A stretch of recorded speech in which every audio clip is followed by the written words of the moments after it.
most successful Airtable solutions are ones that follow a clear and structured build process.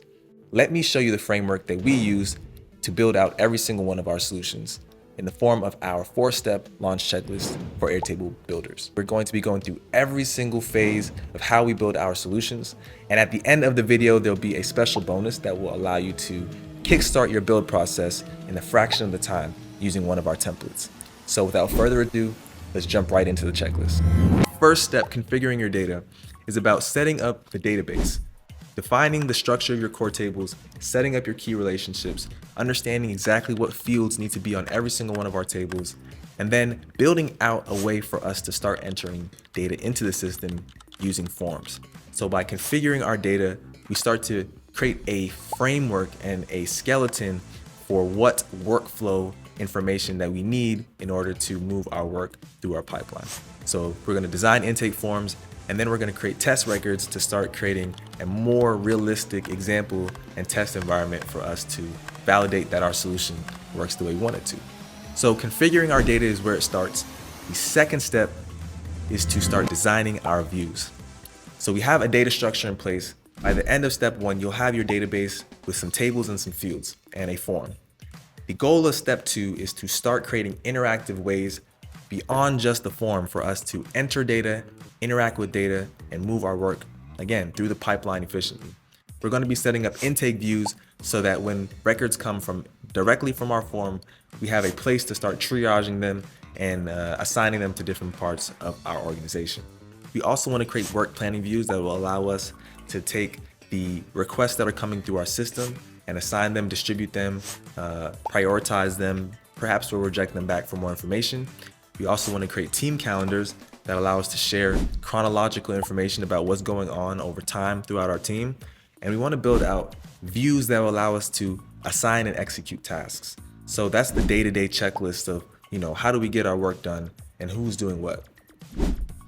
Finally, we can't have any work management solution without reporting dashboards. So the last step of this part of the process is to start designing reporting dashboards that allow us to take a snapshot of our performance inside of our work pipeline and share that with other parts of our organization.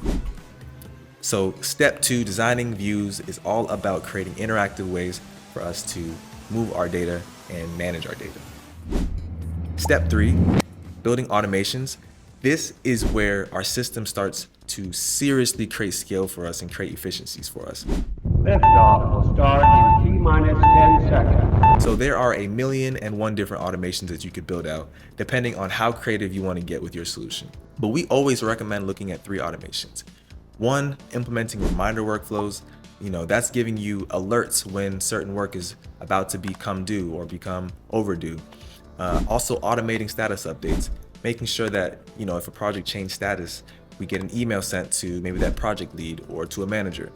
And then finally, implementing templating automations. Say a project comes in through our pipeline, we have triaged it, we've assigned it, but we want to start creating tasks for that project.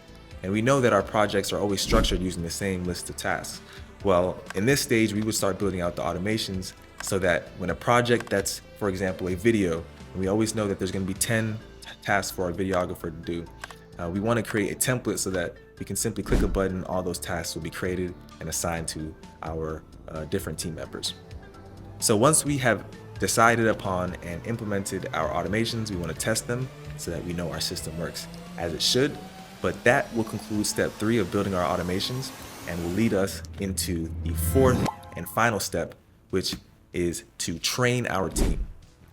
Now, training your team is arguably the most important step of this entire process, because without your team, this system doesn't do anything. Humans and people are absolutely essential to using these solutions and making them effective. We want to outline our system architecture, which is creating visual diagrams that show how the different components of our system work.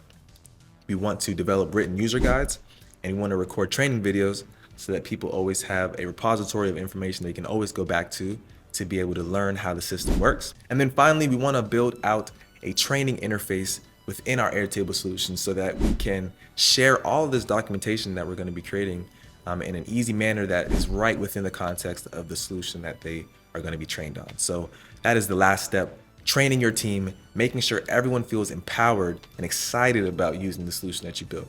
You spent a lot of time on it. You spent a lot of effort and energy, and you want people to be just as invested in using it as you were in building it.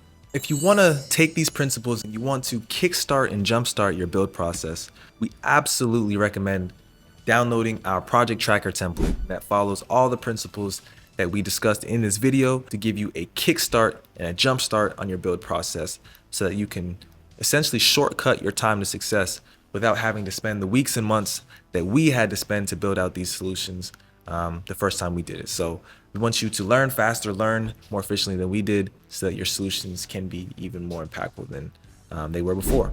Hit the link, go ahead and grab the template. We'll send it to your email for when you're ready to use it. Stay tuned, follow, like, leave a comment, subscribe, and we will be seeing you in the next video very shortly.